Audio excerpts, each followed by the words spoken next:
Welcome to Matters of Decorum. I'm Scott Corum. This is what matters to me. A patron requested I talk about how to make a character that is both alien and relatable. And while that's something to do in both RPGs and writing and whatnot, I'm going to constrain this to RPGs. Mostly because that's the most entertaining process for doing this for me. Making character alien is not difficult. Portraying a character as alien is not difficult. It can be as simple as describing them as alien or having an alien appearance, but a continued linguistic tick or behavior is often the best way to portray that. The author Keith Laumer did a great job of just, uh, even though he would describe the aliens physically differently, all of his alien races seemed different because they had different speech patterns. Very like using Yoda's syntax to mark him as having that different alien point of view and thought process. Effective it is. Use it, I do not all that often, not that particular one. Um, Even Eddie Murphy's movie, The Golden Child, the main villain, Sergeant Numspaw, they made him just a little bit off by making him unable to pronounce the letter J or a soft G. It was an interesting choice and worked pretty well, I thought, as the movie went on. Reasons for it. But that does just making the character alien. Everything from a different physical description to a different linguistic tick, different manner of speaking, to make them relatable and alien at the same time. You remove their understanding of what is a base and given concept for the rest of the characters. Um, you gave that person a piece of metal and they gave you food. Yeah, I gave him a silver and he gave me a loaf of bread. Why did he do that? Why was the silver a suitable exchange for food? He can't eat the silver, can he? Removing a base concept from that character's understanding means that the other players have to buy in.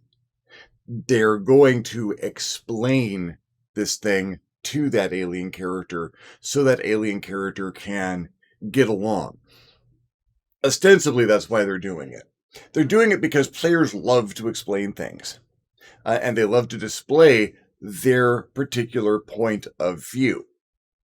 You take advantage of that desire that most players have to explain their point of view, or simply to explain something, because explaining things is fun. That's why villains monologue. And you have them invest time and effort in getting these concepts into that alien character's head. That immediately makes them relatable because there's buy-in. There's a relationship there. Now I am the teacher and you are the student and you are learning things. And the more you ply on that, the better. That's also a great opportunity because not everyone at the table is going to have the same understanding of the process. Um, and not every player is going to have the same understanding. The characters might have vastly different understandings. And this is where you get to see some of the background of the character, some of the stuff that would never come out. You wouldn't think you'd define a character's background much by how the character perceives commerce. But you can. If you've got a really good set of players who really want to dig, who want to plumb the depth of that character and find where they themselves are different from everyone else. One might be, well, we have The coin has value, and he gives that to the baker. The baker can take the coin and go and buy things that the baker wants, trading that coin for flour or raw materials or a chair if he needs a chair. He now he has what he needs to do that, and the person who needed the bread has the bread. It's a system of give and take. It's mercantile. While another character might, well, yeah, that kind of, someone has made up the story that this coin with the face of this king on it is worth that loaf of bread. And they also, so they can get that coin and they can go to someone else and say, I'm going to give you this coin with the face of the king on it because this has the value of that chair. And it's all made up because that means the bread is worth the chair and you can just trade the bread for the chair. Barter's a perfectly good reason. We don't need the king stepping into the middle of this to tell us what everything is worth. While another character might be, yeah, they could trade for it, but I needed the bread. I could just get the bread. And then the baker could need the chair and just get the chair. And if everyone just got what they needed from the person who could provide it, and everyone did that and got along, then everything would be fine. We don't need to trade for things. Everyone has needs. Everyone produces a something or a service. They can just have it. What's the problem? And you get a discussion like that going, you've got a session. I mean, that's so you've got this alien perspective that is now having to absorb these things and try and balance out between them. Uh, and you've got player characters who are now espousing their deepest values on society and community and commerce, and finding that they might have differences of opinion there. It might have been clear before, but now they're defined. This is a discussion, and discussions make great role playing. Discussions in character are some of the best role playing that you can do. Everyone's at that table to do some acting. RPGs are improvisational acting. You are stepping into a character and trying to convey it to the depths of it. And if you're really plumbing that character, you want a chance to reach down deep inside that character's psyche, in their heart, into their what makes them tick, and spill it out onto the table so that you can have that moment of, I'm explaining this. This is what I stand for. This is what I am. The alien character is a great chance to give people that opportunity. You are hitting on this animal. It's an animal, right? Yeah, it's a horse. And it is taking you where you want to go. Why is it allowing you to do that? There's a conversation that is bound to lead to some very interesting and perhaps thought-provoking conversation, especially if the alien doesn't understand that a horse isn't sentient, or has a different understanding of that. The horse obviously has a nervous system, a central nervous system, and an endocrine system that is capable of experiencing the world around it, of processing it to some degree, and it has emotions of a sort. Why are you making it subject to your will, absent of its own fulfillment? Does the horse not have better things to do than carry you around? Are you forcing the horse to carry you around? Was it made to want to carry you around? Is this slavery? Did you torture that horse until it felt like carrying you around? And while I'm sure a set of player characters can explain this to it's not a sentient being. It doesn't have thoughts. It doesn't have motivation of its own, or does it? And if you can get a question in there, if you having a player character explain their point of view is golden. But having a player character defend their point of view, or better, question their point of view. And this is still about making that alien character relatable, but at the same time, you have opened up the table to a hornet's nest of introspection, which is always a good thing as far as I'm concerned. Anytime you have that conversation at the table, or a conversation like that, You get to see people really pulling out the stops, really going for it, understanding their characters, and maybe finding flaws that they can explore and you as a game master can exploit. When you have a conversation of that level with an NPC or another PC, um, you have built a set of relationships and they are now more relatable.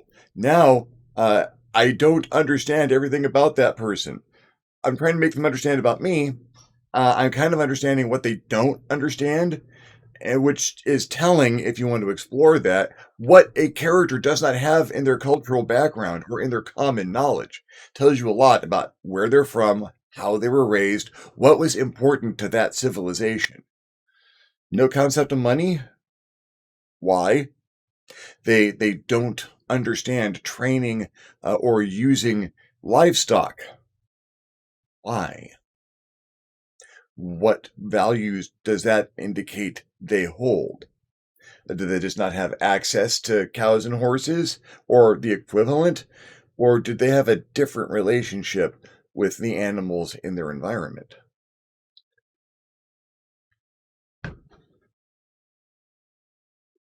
I had an NPC, a game I ran for my patrons years ago, and I should run another one sometime soon.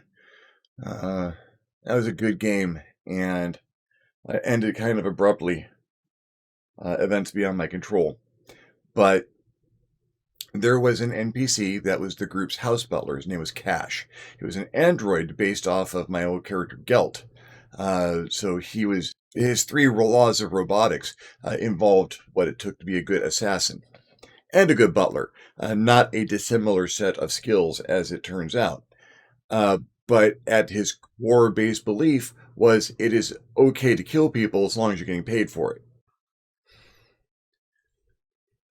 There was a PC who was the moral compass of the party, and we had some beautiful long discussions that ended up involving the rest of the party on why that wasn't okay, on the value of sentient life, and why uh, just killing people for pay wasn't acceptable, while killing people for a cause probably was, depending on the righteousness of your cause.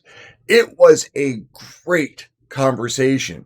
It exposed a lot about the player characters. It told them a lot about Cash, and it made the players a little bit closer because the players were relating to each other on another level entirely during that conversation.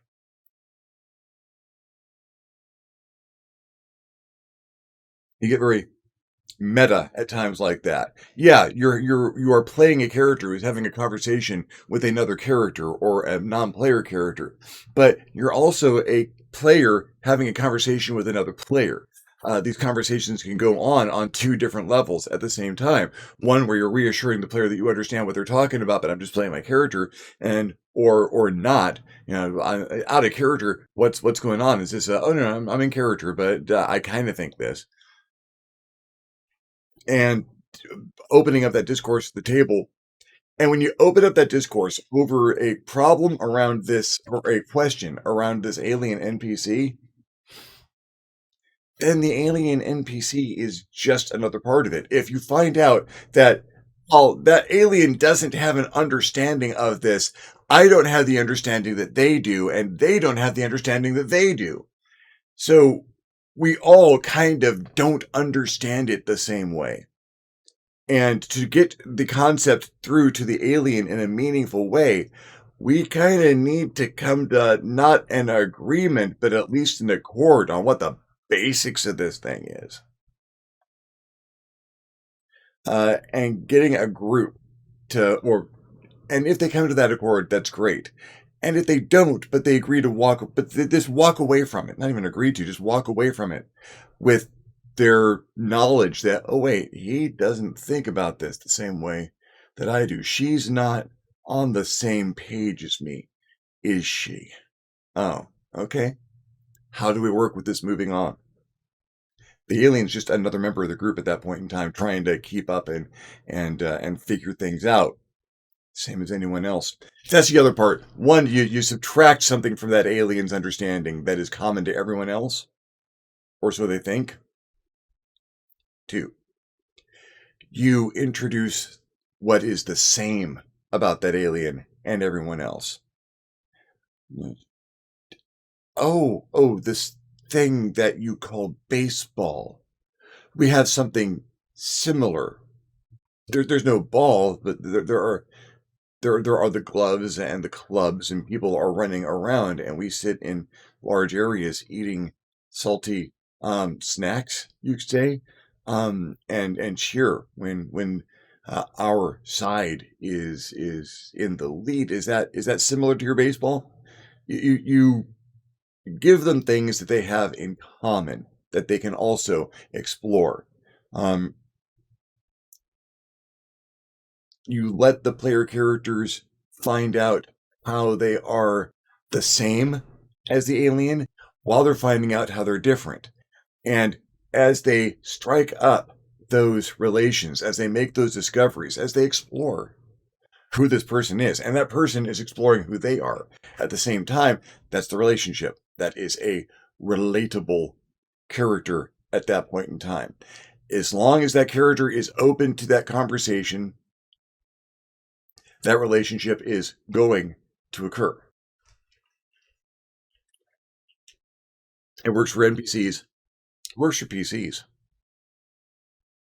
Played in a werewolf, the apocalypse game years ago. World of Darkness, third edition. Uh, a big apocalyptic event, end of the world, as the product line was coming to a close at that point in time, getting ready for fourth edition to come out. And so all of the World of Darkness third edition worlds, there's kind of, you know, they came to their scripted end. There was a meta story in the background, and they were all meant to close off. I had not played any Werewolf the Apocalypse. I didn't know the clans or the different werewolf types or all the stuff werewolves could do. Didn't know how werewolf really had the werewolf perception of the world, a very basic one, because I was a mage player and I understood mage really well, but I had only tangentially experienced werewolves and what they were capable of. Just not even really what they were, but that they were there. So I made a character who was a werewolf who had been kidnapped as a child by the technocracy. The group of mages who form the dark, seedy background that is enforcing the technological and corporate paradigm. And he had been raised to believe that he was a science experiment, that they were turning him into a dog monster from time to time. So when he met the rest of the player characters and got involved, he didn't know what he was or what they were, and had to discover it as they went on. It was enlightening because I picked up the concepts pretty fast, but my character didn't. And I kept playing him as though he had this flawed understanding of the entire universe. So he would ask these questions or make these observations that were just off and hilarious often. And to the point where the game master just got flustered and asked people to take me aside and explain things. Scott understands. Scott gets this. Ralph doesn't. Ralph has no idea what's happening here. So it made it easier for the characters to explain things to my character because we had the shorthand of, oh, you explained this concept. But the conversations were awesome and allowed other characters to open up and allowed that Ralph to open up to them in turn and form pretty solid, pretty fast relationships with the rest of the party.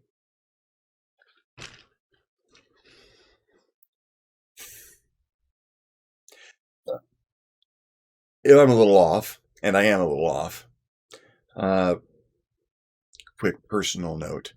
Over the weekend, I discovered a friend of mine, someone who had been involved in that werewolf game, had passed away. Someone who was very close to me. I'm not going to talk about it in detail now. because it's still processing. It's 2 days ago.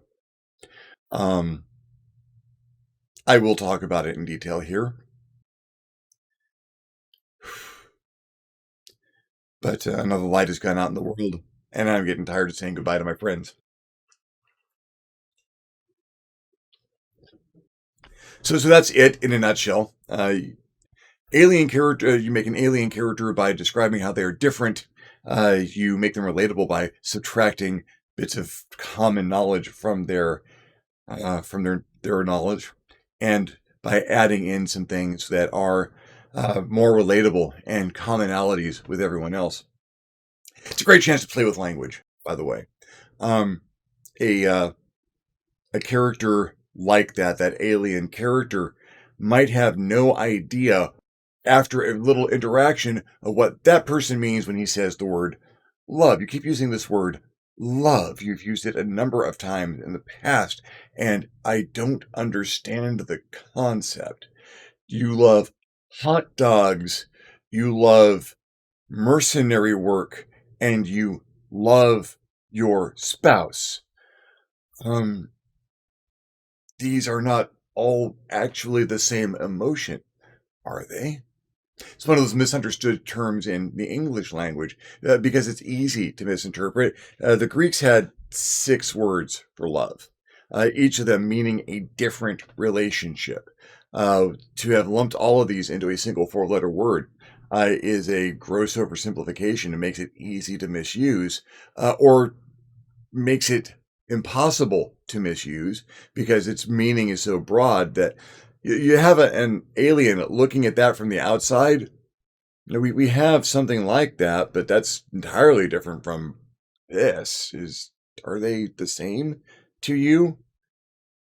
Because loving your dog, loving hot dogs, and loving your wife ought probably not be the same emotion, should they?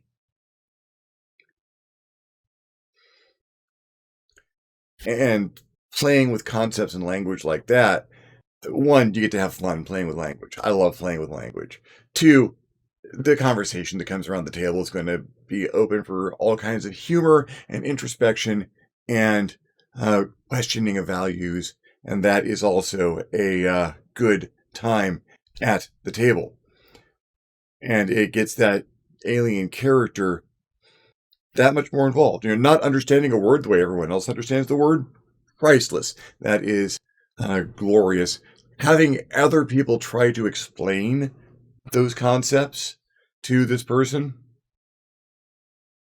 Now, again, that person is just another member of the party. Well, thank you very much for watching. If you enjoyed the video, give me a thumbs up. If you did enjoy the video, give me a thumbs down. Feedback is feedback. If you would like to hear more about this, if you have introduced alien characters that you got to be relatable and had a different technique, I'd like to hear about it. Subjects like to hear me talk about, other things you'd like to hear me discuss, leave me a comment below. I will love getting your comment. You will love leaving me one. If you haven't subscribed to my channel yet, why not? My channel is awesome. Go ahead and hit that subscribe button. If you do, go ahead and hit the little bell notification next to it so that you're alerted when my videos become available. If you'd like to contribute to the channel in a more meaningful manner, I invite you to hit me on my Patreon page, www.patreon.com/ScottCorum, and consider donating. Absolutely anything helps. Allows me to make better videos more often. In the meantime, thank you for watching. I'm Scott Corum. This is what has mattered to me, and I'll see you next time on the next Matters of DeCorum.